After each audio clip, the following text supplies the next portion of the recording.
जय ओम विष्णुपाद परमहंस परिवाजकाचार्य अष्टोत्तर शत श्रीमद कृष्ण कृपा श्री मूर्ति अभय चरणारविंद भक्ति वेदांत स्वामी शिल प्रभुपाद की जय। जय ओम विष्णुपाद परमहंस परिवाजकाचार्य अष्टोत्तर शत श्रीमद श्री भक्ति सिद्धार्थ ठाकुर गोस्वामी महाराज प्रभुपाद की जय। अनंत कोटि वैष्णववृंद की जय। नामाचार्य श्री हरिदास ठाकुर की जय।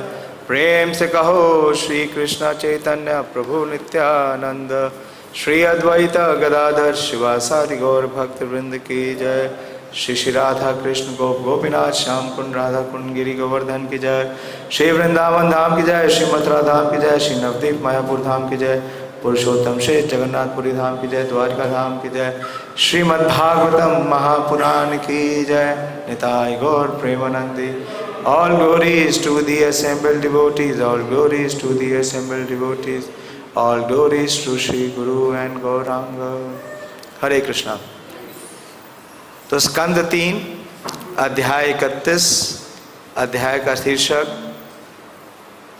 जीवों की गतिविधियों के विषय में भगवान कपिल के उपदेश।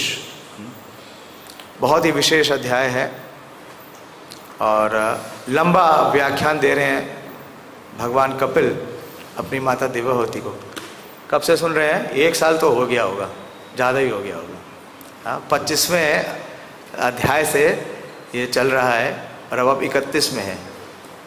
1 महीने में तो एक चैप्टर हो नहीं सकता, संभव नहीं है। हाँ, बीच में फेस्टिवल्स भी आता है, तो लगभग 1 साल हो गया होगा। और आज मुझे जो श्लोक मुझे बताया गया था वो चेंज कर दिया है क्योंकि कल श्लोक हुआ नहीं तो मुझे बोला है कि आज का भी श्लोक जो मेरा था वो भी लेना है और जो कल श्लोक नहीं हुआ वो भी लेना है। और जो सब्जेक्ट मैटर है वो जैसे मैंने कहा मेरी परिधि के परे है। क्योंकि यहाँ भगवान विशेष रूप से बता रहे हैं कि किस प्रकार से माया बद्ध जीवों के ऊपर अपना विशेष प्रभाव डालती है। ओम नमो भगवते वासुदेवाय।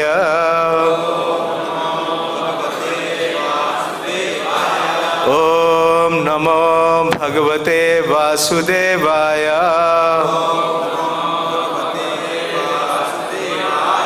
ओम नमो भगवते वासुदेवाय।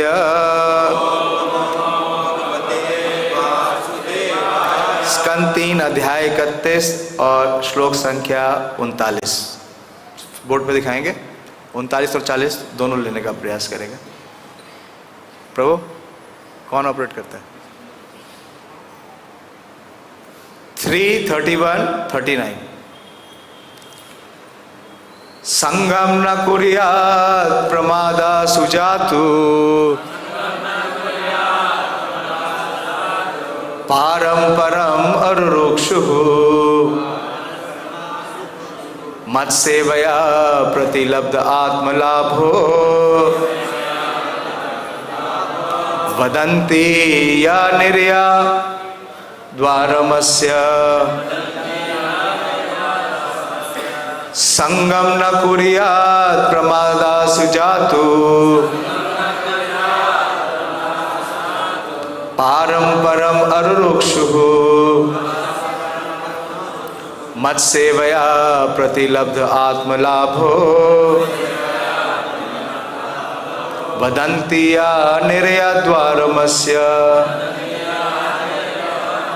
संगम न कुर्यात् प्रमादासु जातु योगस्य पारं परम अरुरुक्षुः मत्सेवया प्रतिलब्ध आत्मलाभो वदन्ति या निर्या द्वारमस्य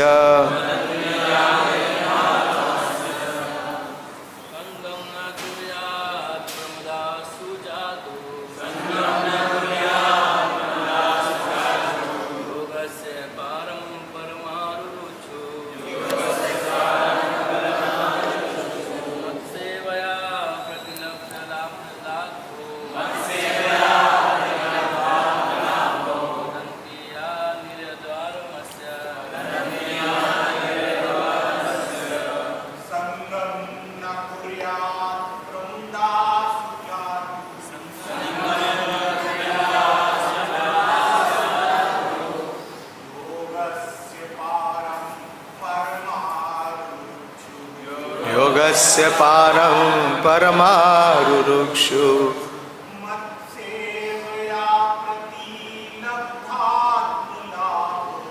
मत्सेवया प्रतिलब्धात्मलाभो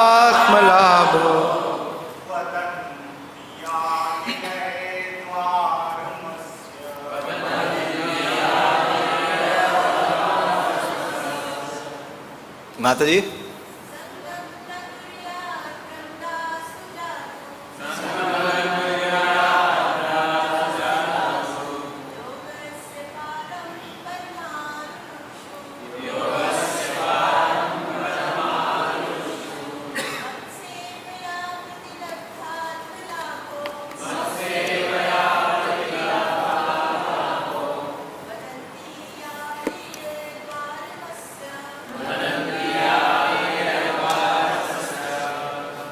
इसका अनुवाद इस प्रकार से है।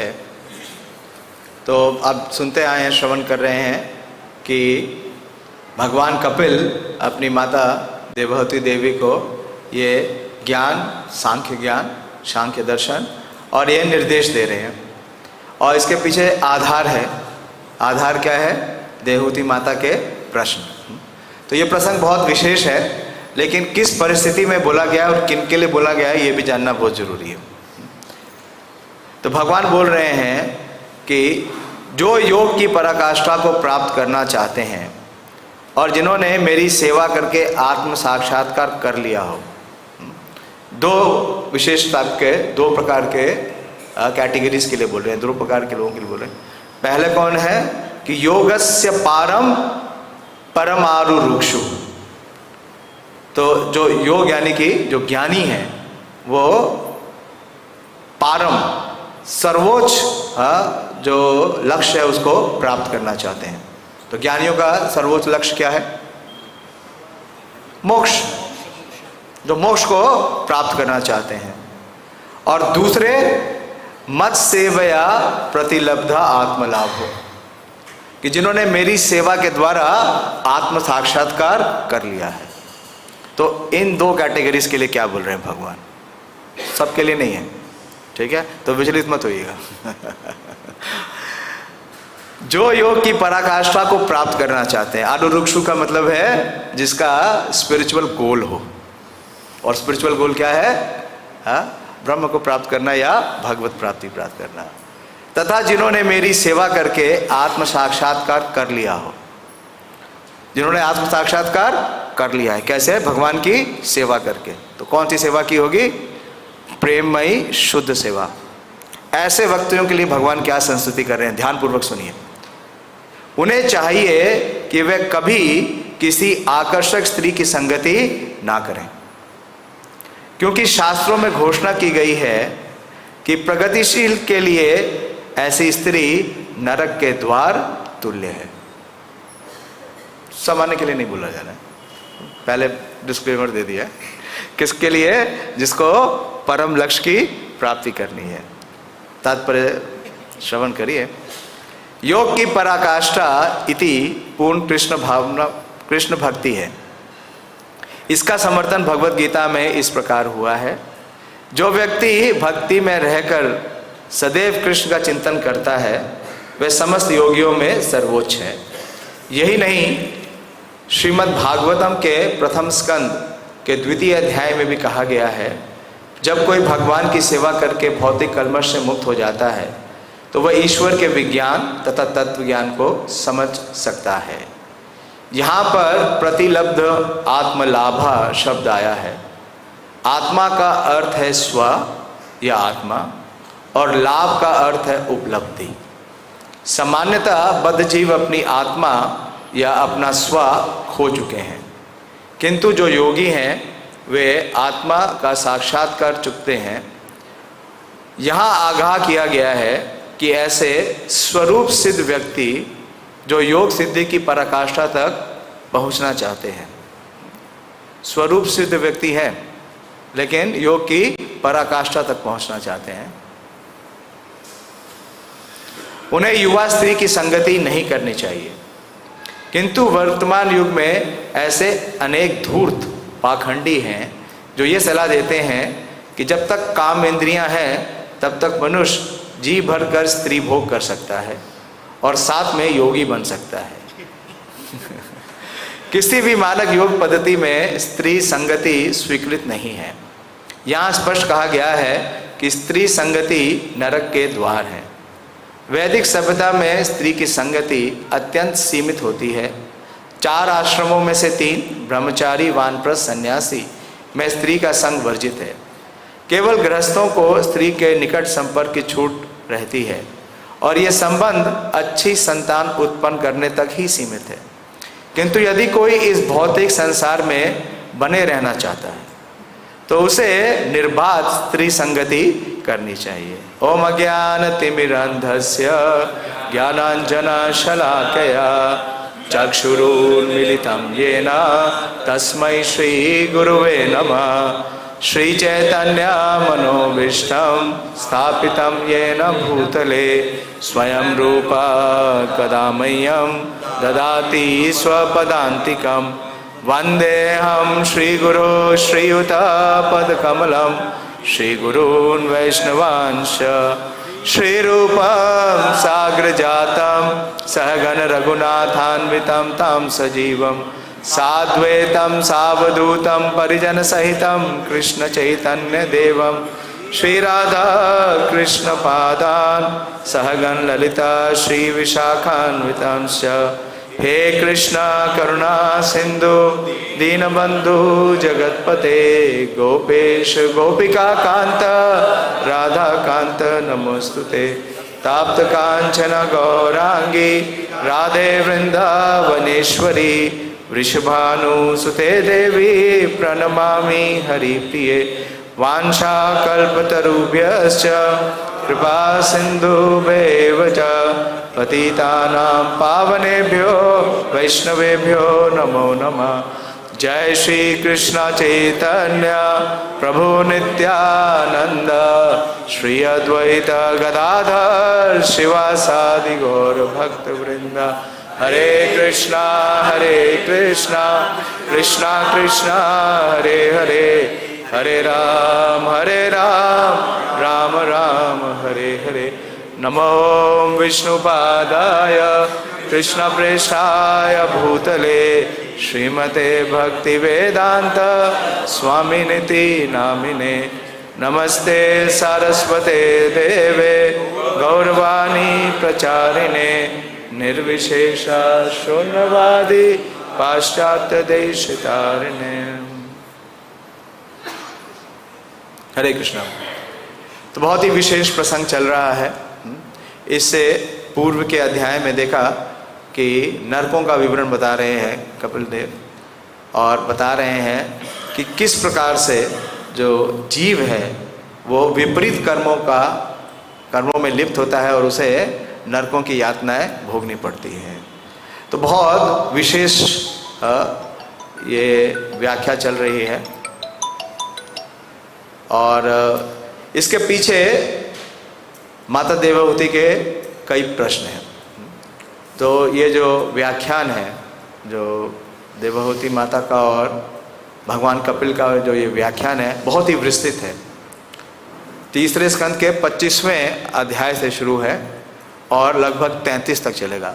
लगभग 9 अध्यायों में व्याख्या है।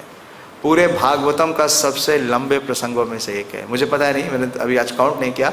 उद्धव गीता कितने अध्यायों में है, चेक करना होगा, लेकिन हाँ 11 है, पता नहीं हाँ? लेकिन सबसे लंबा प्रसंग ये है और बड़ी ही विस्तृत व्याख्या दे रहे हैं। और माता देवहूति की देखिए जिज्ञासा और उत्सुकता कितनी है कि वो और विस्तार से सुनते जा रही हैं। हाँ?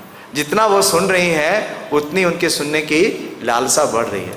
इसका प्रमाण क्या है कि 25वें अध्याय के शुरू में, आरंभ में उन्होंने कपिल भगवान से कहा, हालांकि कपिल भगवान उनके पुत्र के रूप में हम उपस्थित हुए हैं, प्रकट हुए हैं।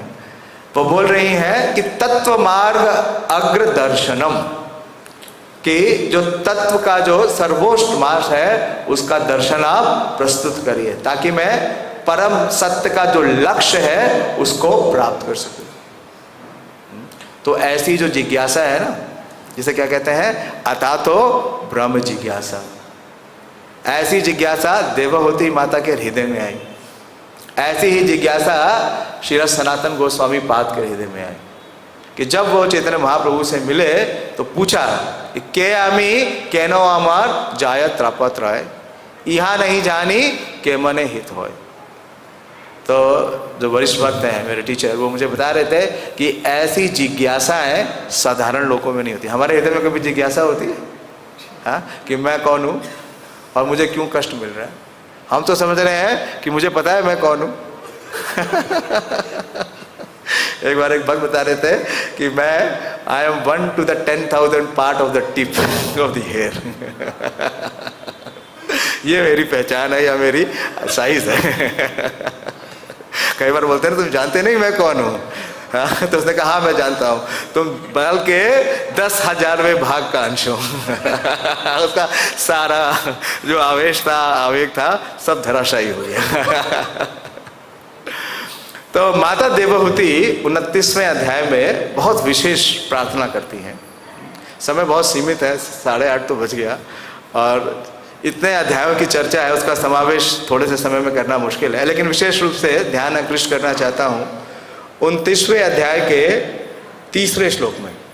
पहले 25वें अध्याय में देवहूति माता ने 4 प्रश्न किए और उन 4 प्रश्नों का निस्तार कपिल देव ने 4 अध्यायों में किया। और इतना सुनने के बाद भी वो संतुष्ट नहीं हुई। उन्होंने 29वें अध्याय में फिर से 3 प्रश्न किए और ये जो आज प्रसंग चल रहा है ये उसी से रिलेटेड है। तो ये देखिए, ये 29वां अध्याय और 4थे श्लोक में देवहूति ने आगे कहा कि हे प्रभु, कृपया मेरे तथा जन साधारण दोनों के लिए जन्म मरण के निरंतर चलने वाली प्रक्रिया के विस्तार से वर्णन करें। तो देखिए उनका जो कंपैशन है वो कितना विशेष है। वो केवल अपना कल्याण के लिए नहीं पूछ रही हैं, बोल रही हैं मेरे तथा जन साधारण दोनों के लिए जन्म मरण की निरंतर चलने वाली प्रक्रिया का विस्तार से वर्णन करें और ऐसी विविधताओं को सुनकर हम इस भौतिक जगत के कार्यों से विरक्त हो सकें। तो वो बोल रही हैं कि जो भी इसको श्रवण करेगा तो क्या होगा कि वो इस भौतिक जगत के इन विपदाओं से और इस जन्म बंधन के इस चक्र से क्या हो सकता है, मुक्त हो सकता है। तो ये उनका प्रश्न है। देखा आपने? अच्छा, आप इंग्लिश में दिखा रहे हैं। तो वास्तव में जो इस संस्तुति शब्द जो इसमें आया है, जो बोल रही है विरागो येन पुरुष भगवत सर्वतो भवेत अचक्षवा जीवलोकस्य विविधा माम संस्तुति। इस संस्तुति का मतलब क्या है? पुनरपि जननम पुनरपि मरणम पुनरपि जननी जठरे शयनम। तो बार बार जो जीव का ये आवागमन का चक्र चल रहा है, इसको किस प्रकार से बंद किया जाए और कैसे उसे सर्वोच्च भगवत प्राप्ति हो सके। तो ये पृष्ठभूमि है, ये प्रश्न है और उसके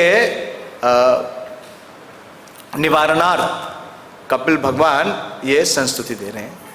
और बतला रहे हैं, जिससे अगर आपने इसमें पढ़ा, अभी तक आपने पढ़ा, यह अध्याय बहुत ही विशेष है, क्योंकि बड़े ही विस्तार से कपिल भगवान ने बताया कि किस प्रकार से इतने प्रकार के विपरीत कर्म करके और इतने प्रकार के नरकों में भेजे जाने के बाद जीव को फिर से क्या मिलता है, मनुष्य जन्म मिलता है। और मनुष्य जन्म जब उसे प्राप्त होता है तो भी उसे बहुत कष्ट मिलता है, क्योंकि उसे माता के गर्भ में रहना पड़ता है और गर्भ में उसकी क्या स्थिति होती है। लेकिन अब बता रहे हैं कि दोबारा से वो नरक में ना जाए और दोबारा से वो गर्भ में ना जाए। तो उसके लिए उन्होंने बोला कि आप मुझे मतलब विस्तार से आगे उन्होंने बोला कि कृपया काल का भी वर्णन करें। फिर आगे बोलती हैं कि हे भगवान आप सूर्य के समान हैं।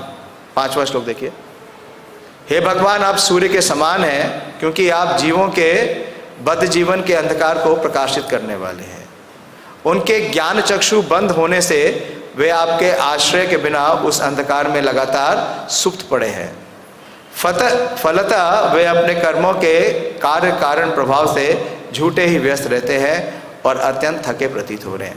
तो वो कह रही है कि आप क्या है, मेरे अखिल योग भास्कर हैं। तो वास्तव में जो श्रीमद् भागवतम का जो ये संदेश है, जो ये निर्देश है और जो ये ज्ञान है, ये बहुत ही विशेष है। यहाँ पे बहुत ही सुंदर चित्र लगा हुआ है। हम क्या देख रहे हैं कि श्रील सुखदेव गोस्वामी, परीक्षित महाराज और वहाँ पे इतने सारे जो सेजेस हैं उन सबको ये ज्ञान दे रहे हैं। तो भागवतम का तुलना किससे की गई है, एक दीप से की गई है।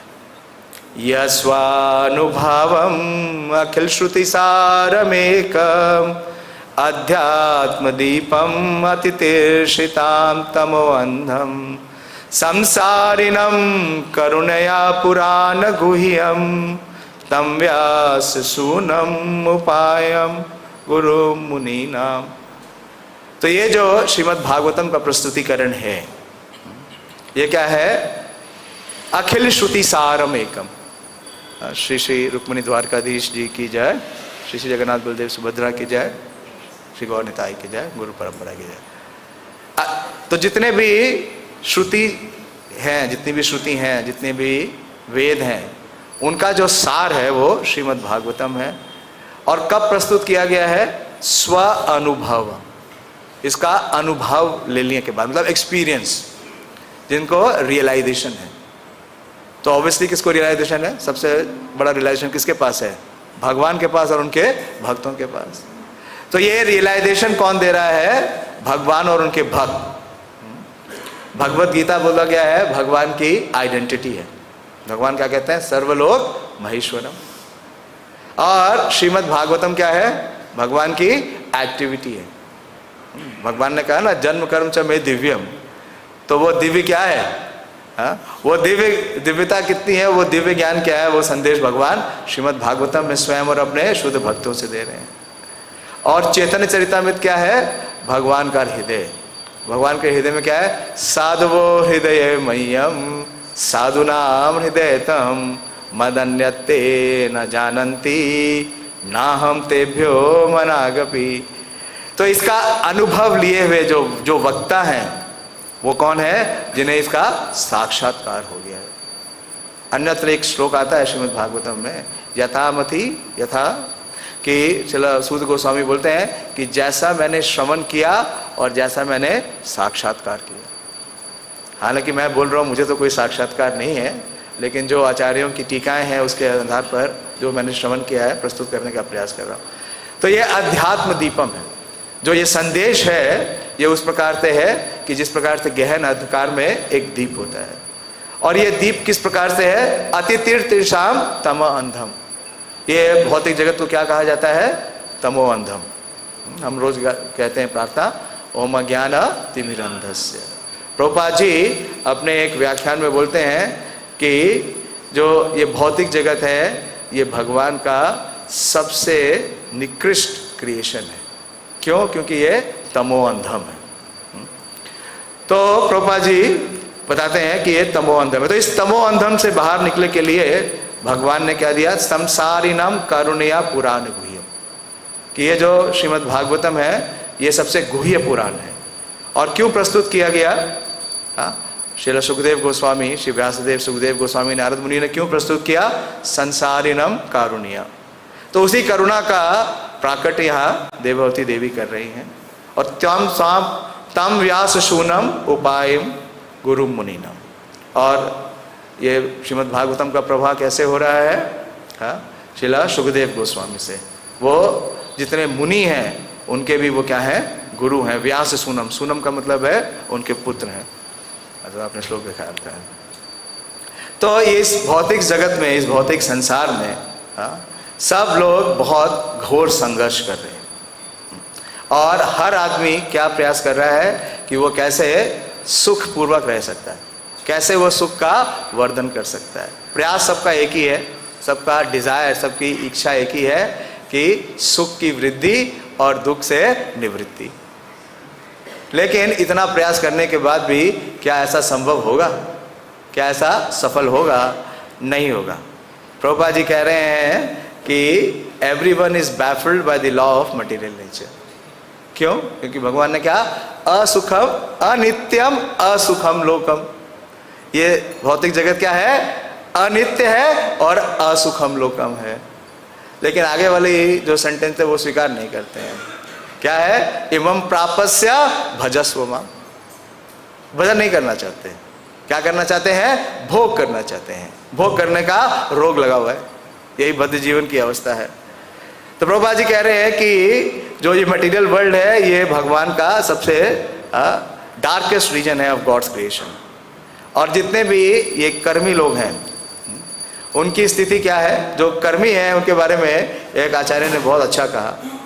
बोला कि ये जो श्लोक है वो कर्मियों के लिए नहीं है, क्योंकि कर्मियों की स्थिति क्या है? ना शयना पतंती अधा। कि जो व्यक्ति जमीन में लेटा हुआ है वो नीचे कहाँ गिरेगा? उसके तो गिरने की कोई संभावना नहीं है। क्यों? क्योंकि वो पहले ही गिरा हुआ है। तो उसके लिए कोई समस्या नहीं है कि वो, जैसे प्रभुपाद जी ने कहा ना इस श्लोक के अंतिम उसमें, कि जो इस भौतिक संसार में बना रहना चाहता है उसे निर्बाध स्त्री संगति करनी चाहिए। उसके लिए कोई इस प्रकार का निषेध नहीं है, उसके लिए पूरी छूट है, वो जो चाहे करे।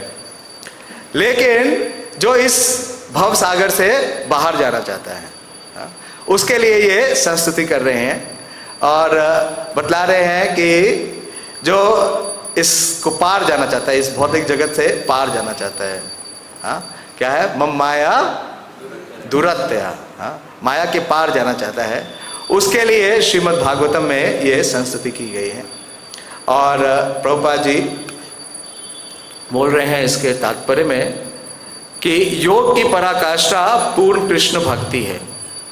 कि जो योग है, चाहे वो कोई भी योग हो, प्रभुपाद जी बोलते हैं कि culmination is in devotional service, वो कृष्ण भक्ति है। इसका समर्थन भगवत गीता में इस प्रकार हुआ है कि जो व्यक्ति भक्ति में रहकर सदैव कृष्ण का चिंतन करता है और समस्त योगियों में सर्वोच्च है। श्लोक आप सब जानते हैं, कौन सा श्लोक है? योगी नाम अपि सर्वेशाम। लेकिन वो सर्वेशाम क्यों है? मद गतेना अंतरात्मना।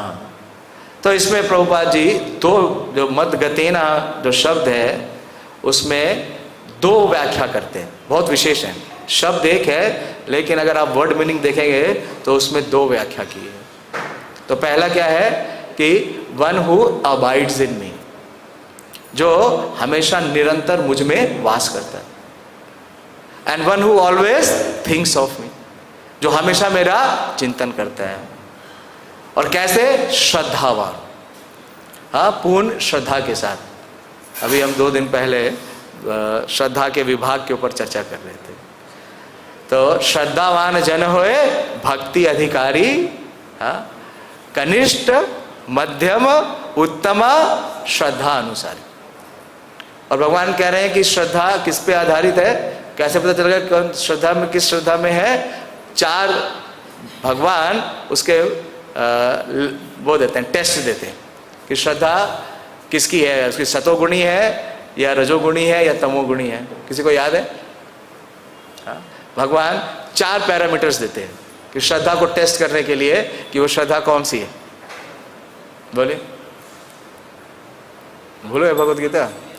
पहला सबसे बड़ा ही सरल जो हर जीव करता है उसका भोजन, कि वो किस प्रकार का भोजन करता है, कोई किस प्रकार का भोजन बनाता है या किस प्रकार का भोजन करता है, उससे पता चल सकता है कि वो कौन से गुण में है। और जिस गुण में है उस गुण के अनुसार उसकी श्रद्धा है, और जैसे वो गुण और श्रद्धा है उसी के अनुसार उसका सत्वानुरूप है, उसका अंतःकरण है, और जैसा उसका अंतःकरण है उसी के अनुसार वो भगवान की सेवा अवश्य करता है। दूसरा बताया कि वो किस प्रकार का यज्ञ करता है। तीसरा बताया कि किस प्रकार का वो दान देता है। तो इस प्रकार से जाना जा सकता है कि व्यक्ति की श्रद्धा क्या है। तो यहां क्या बोल रहे हैं भगवान, श्रद्धावान भजते यो माम। तो जो शब्द भजन है, भजते, उसकी प्रभुपाद जी ने बड़ी विस्तृत व्याख्या की है। देखिए उस व्याख्या में प्रभुपाद जी एक श्लोक उदित करते हैं। पहले तो बोलते हैं कि भजन केवल भगवान श्री कृष्ण के लिए हो सकता है। भजन शब्द किसी देवी देवता के उपासक के लिए संभव नहीं है, क्योंकि देवी देवता के जितने भी उपासक हैं वो सब क्या चाहते हैं, वो प्रतिलाभ कुछ ना कुछ चाहते हैं। और जो भगवान की इस मनुष्य जीवन में आया है और भगवत भक्ति नहीं करता, तो निश्चित रूप से उसका क्या होगा, उसका पतन हो गया। इसमें प्रभुपाद जी कोट कर रहे हैं, भागवतम से ही श्लोक है, या येषां पुरुषं साक्षात् आत्मप्रभवम् ईश्वरं ना भजन्ति अवजानन्ति स्थानात् भ्रष्टा पतन्ति यदा। कि जो भी मनुष्य जीवन में मनुष्य जन्म पाइया, राधा कृष्ण ना भजिया, जानिया सुनिया विष खाइलू। तो विष खाइलू से विष का असर होगा ना, विष का असर भी तो होगा ना। विष का असर क्या है बता रहे हैं कि anyone who does not render service and neglects his duty and the primeval lord who is the source of all living entities will certainly fall down from his constitutional position. तो सावधान कर रहे हैं यहाँ पे, कपिल देव सावधान कर रहे हैं कि इस पोजीशन से डाउनफॉल होने के लिए क्या क्या ट्रैप्स हैं। भगवान ने भगवत गीता में बताया कि तीन प्रकार के द्वार हैं जो हमें नरक में लगाते हैं। त्रिविधा नरकायेदम, क्या है, काम, लोभ और क्रोध। महाप्रभु ने क्या कहा, ना धनम ना जन्म ना सुंदरी। तो सब जगह किसके बारे में बता रहे हैं कि धनम और सुंदरी।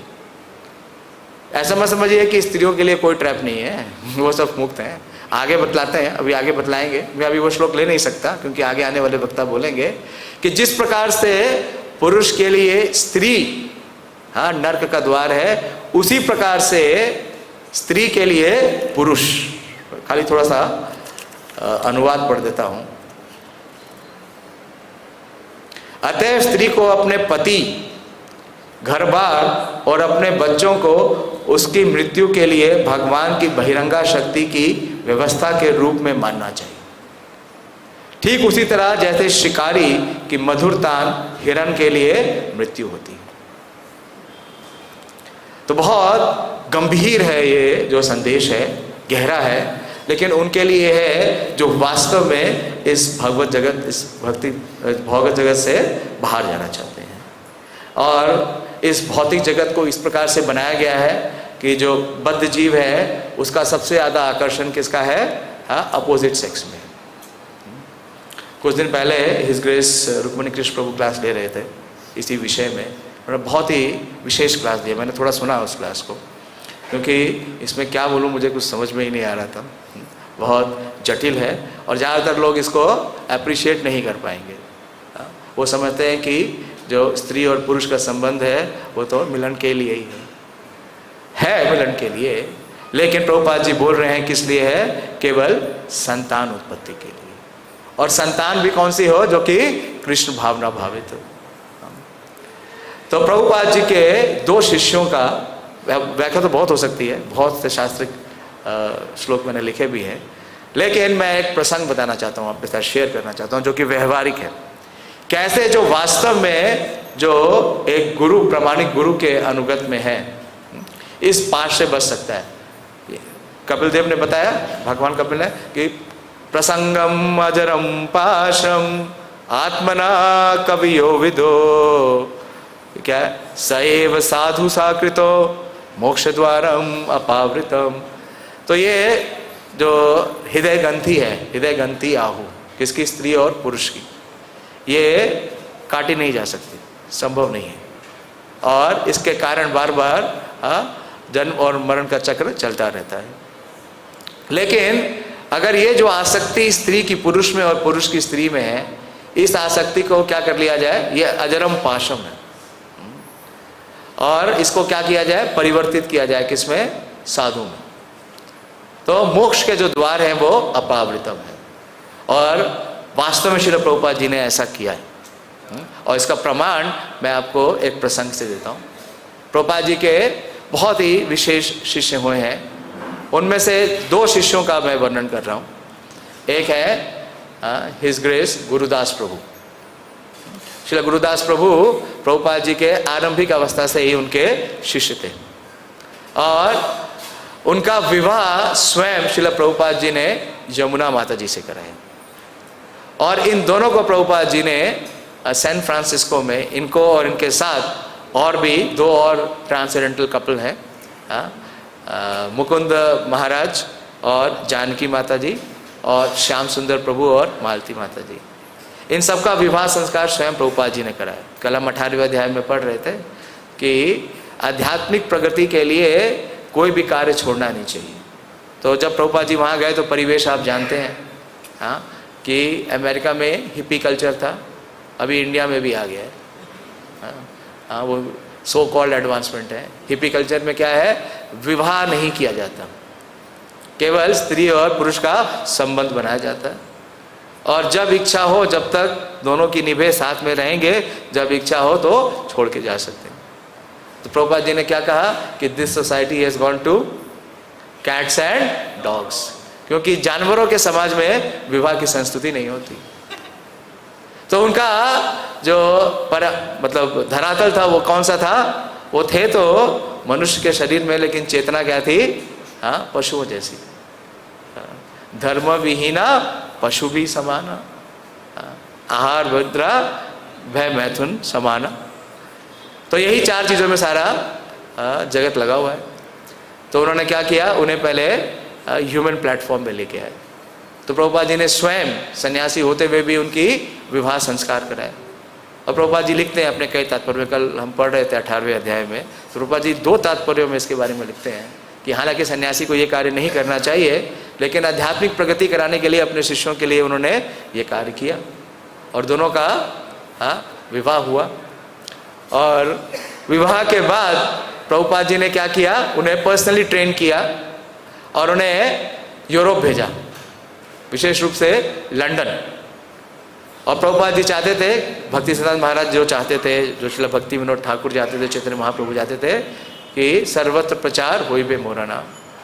और इन तीनों ट्रांसेंडेंटल कपल्स ने ये संभव किया। बहुत संघर्ष किया, 1 साल तक बहुत ही भीषण संघर्ष किया। लेकिन बात यह है कि इन्होंने लंदन स्टार्ट किया, तो प्रभुपाद जी जो सबसे कठिन कार्य होता था वो कार्य जमुना माता जी और गुरुदास प्रभु को देते थे। फिर उनको जब इंडिया स्टार्ट किया तो इंडिया ले आए दोनों को, जमुना माता जी को और गुरुदास प्रभु को।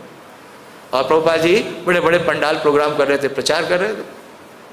तो प्रचार करते हुए प्रभुपाद जी एक सम्मेलन में जाते हैं अमृतसर, बॉम्बे से अमृतसर जाते हैं बाई ट्रेन। 1970 के लगभग की बात है, 70-71 की। और जब अमृतसर से वापस जा रहे होते हैं बॉम्बे, तो बीच में कौन सा स्टेशन आता है? दिल्ली। नई दिल्ली, नई दिल्ली नहीं था उस समय, पुरानी दिल्ली था, पुरानी दिल्ली रेलवे स्टेशन। और वहाँ पे एक वकील मिस्टर गुप्ता प्रभुपाद जी से मिलने आते हैं और बोलते हैं, स्वामी जी आपकी इंटरनेशनल सोसाइटी है और भारत की राजधानी में आपका कोई सेंटर नहीं है, तो ये कैसी इंटरनेशनल सोसाइटी है? तो प्रभुपाद जी ने क्या कहा? गुरुदास प्रभु को उतरो उतर जाओ। बोले कहा यहीं? क्यों? बोले यहाँ सेंटर चालू करना है। बोले अकेले में कैसे चालू करूँगा? अच्छा, तुम्हारी पत्नी है यमुना ना, उसको भी ले लो। तो इस प्रकार से उन्होंने दिल्ली स्टार्ट किया। कितना संघर्ष किया यमुना माता जी ने। हाँ, वो जिस स्थान पे लगे, वो जो वकील था गुप्ता मिस्टर फ्रॉड था, उसने पुरानी दिल्ली में जो दरियागंज के पीछे इलाका है, पूरा मुस्लिम इलाका है, वहाँ पे ऐसे स्थान में रखा, इतना खराब पानी था कि बहुत बीमार हो गई माता जी। किसी प्रकार से उनके प्राण बचे। और जब दिल्ली स्टार्ट हो गया तो प्रभुपाद जी ने वृंदावन स्टार्ट किया। तो उन्हें कहाँ भेज दिया, जाओ वृंदावन जाओ। और बहुत संघर्ष किया। और वृंदावन में मंदिर बनाना उस समय इतना सरल नहीं था, क्योंकि बहुत प्रकार के गवर्नमेंट के सैंक्शंस थे। सीमेंट आराम से नहीं मिलता था, सीमेंट के लिए परमिट चाहिए होता था, पैसे भी बहुत कम थे। तो बहुत संघर्ष किया।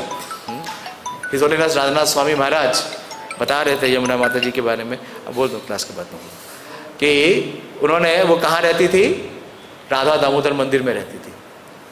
और राधा दामोदर मंदिर की जो छत है उसमें सोती थी, और जो छत थी उसमें टीन का शेड है।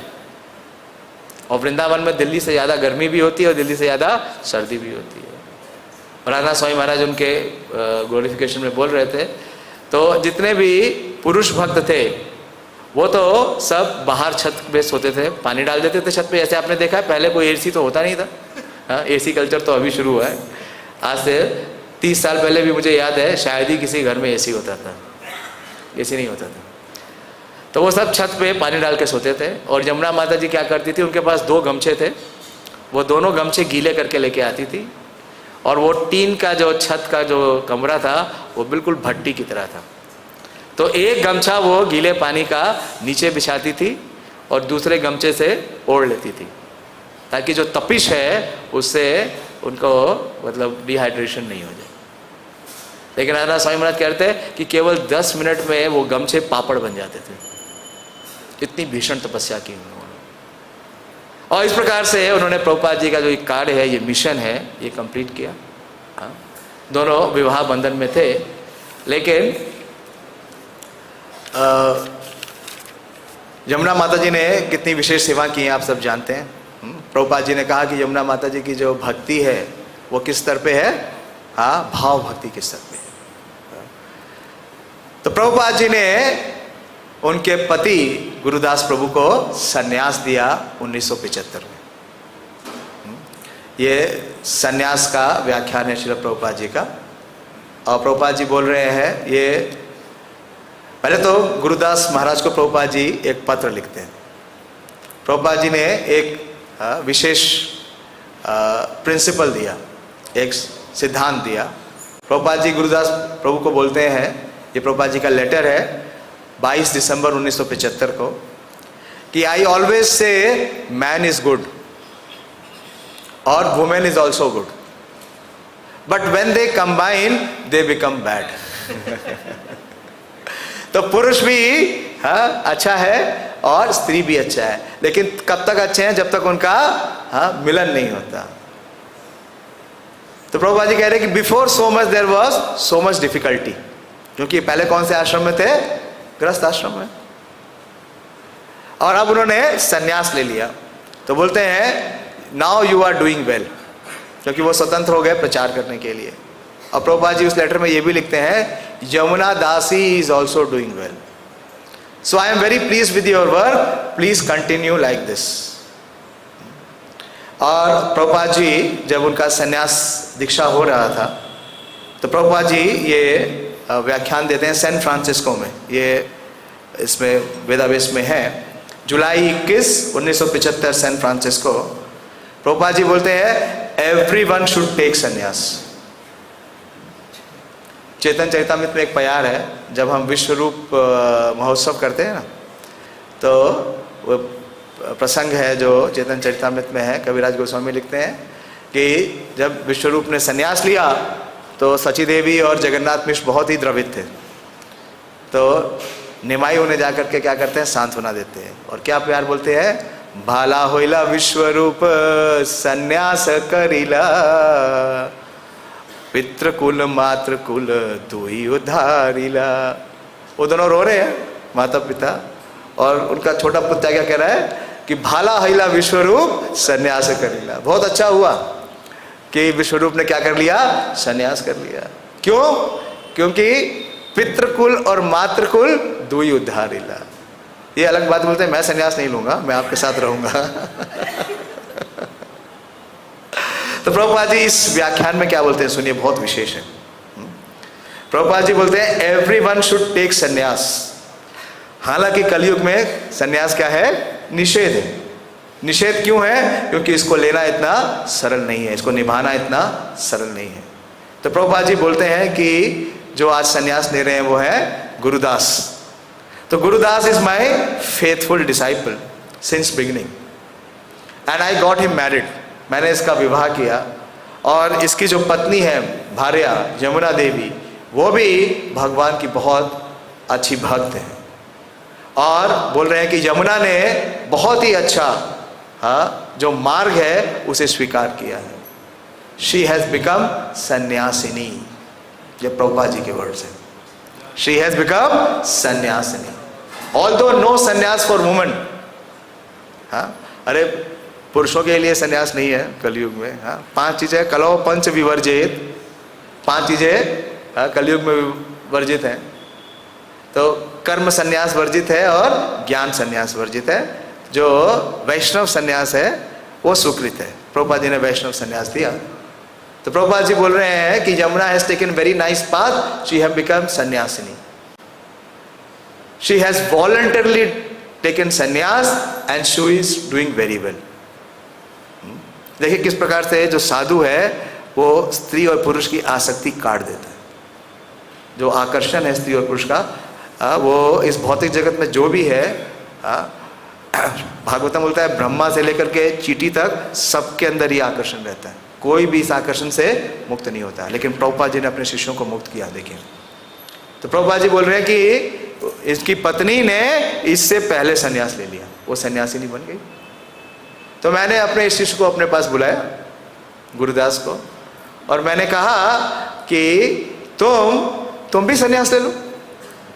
जब तुम्हारी पत्नी ने संन्यास ले लिया है तो तुम भी संन्यास ले लो। और प्रभुपाद जी बताते हैं क्यों? क्योंकि ये जो पति और पत्नी का जो हृदय ग्रंथि है ये बहुत ही जटिल है, बहुत ही कठिन है। कि a women wants man and a man wants women, पुंसा स्त्रिया मैथुनी भावम एतत् मितो हृदय ग्रंथि माहु। तो ये जो हृदय ग्रंथि है इसको खोल पाना या काट पाना संभव नहीं है।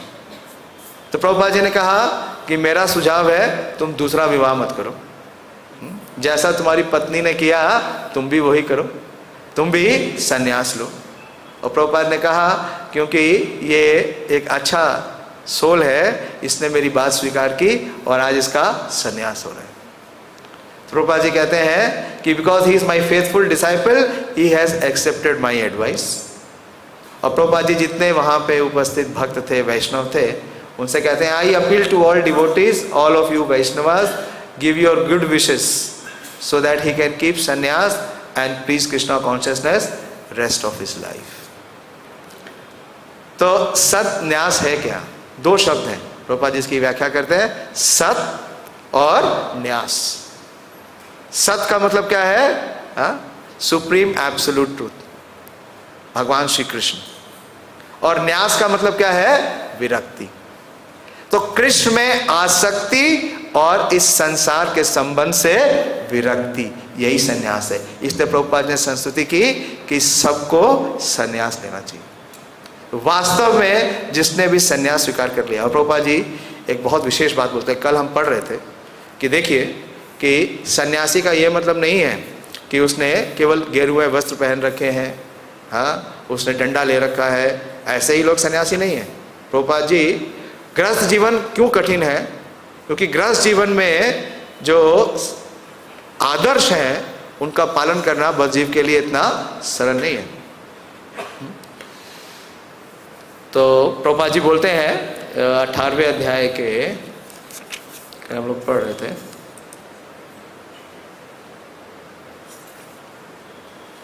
ये है 18वें अध्याय का 11वां श्लोक। उसके तात्पर्य में श्रील प्रभुपाद जी कहते हैं कि there are many members of International Society for Krishna Consciousness. who work very hard in their office or in their factory or some other place, and whatever they earn they give to the society. कितना कितना दान देते हैं? 100%. गृहस्थ आश्रम में दान की कितनी संस्तुति की गई है? मिनिमम 50%. और ये भी संस्तुति की गई है कि वो जो धन है वो बिल्कुल शास्त्रों के आधार पर बिल्कुल लीगल मीन से कमाया जाए. तो पहले वो तो कमा ही नहीं पाएंगे. बोले कि अगर सब कुछ फॉलो करेंगे तो कुछ कर ही नहीं सकते, और अगर कुछ कर भी लिया तो उसमें 50% क्या करना पड़ेगा? दान देना पड़ेगा. तो रहेंगे कैसे? प्रभुपाद जी बोल रहे हैं such highly elevated souls are actually sannyasis and they are situated in the renounce order of life. तो प्रभुपाद जी का जो ये मिशन है वो किसका है कि ये जो पुरुष और स्त्री का आकर्षण है, हाँ, इससे ऊपर उठे. प्रभुपाद कहते हैं परम दृष्टवा निवर्तते. भगवान भगवद गीता में कहते हैं कि जब तक हायर टेस्ट नहीं आएगा तब तक लोअर टेस्ट नहीं जाएगा. और हायर टेस्ट कैसे आएगा? कि जो प्रभुपाद जी ने हमें दिया है, हाँ, उसका हम बड़ी ही दृढ़ता के साथ पालन करें. प्रभुपाद जी बोलते हैं success is sure for a rigid practitioner. Success is sure for a rigid practitioner. तो इस प्रकार से अगर हम जो प्रभुपाद जी ने हमें दिया, प्रभुपाद जी ने अपने शिष्यों के माध्यम से करके दिखाया कि उन्हें सर्वोच्च भगवत प्राप्ति हुई है, और ये जो पाश है, इस पाश से वो बड़ी आसानी से पार हो गए और उन्हें भगवत प्राप्ति हो गई. मैं यहीं समाप्त करूँगा, 9 बज गया है. तो श्रीमद् भागवतम को हमें पढ़ना चाहिए. पढ़ने से क्या होगा? वैराग्य विद्या निज भक्ति योग. और यही प्रयोजन है देवहूति माता का. वो बोल रही हैं कि ऐसी विपदाओं को सुनकर हमें इस भौतिक जगत के कार्यों से विरक्ति हो सके, इसलिए ऐसा वर्णन यहाँ श्रीमद् भागवतम में कपिल देव दे रहे हैं. हरे कृष्णा. श्रीमद् भागवतम की जय.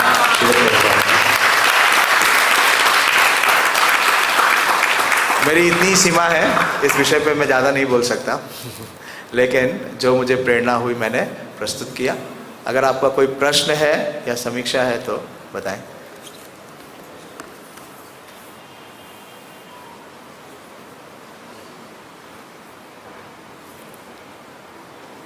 ठीक है, समाप्त करें. हरे कृष्णा कृष्णा कृष्णा हरे हरे, हरे राम राम राम हरे हरे. श्रील प्रभुपाद की जय.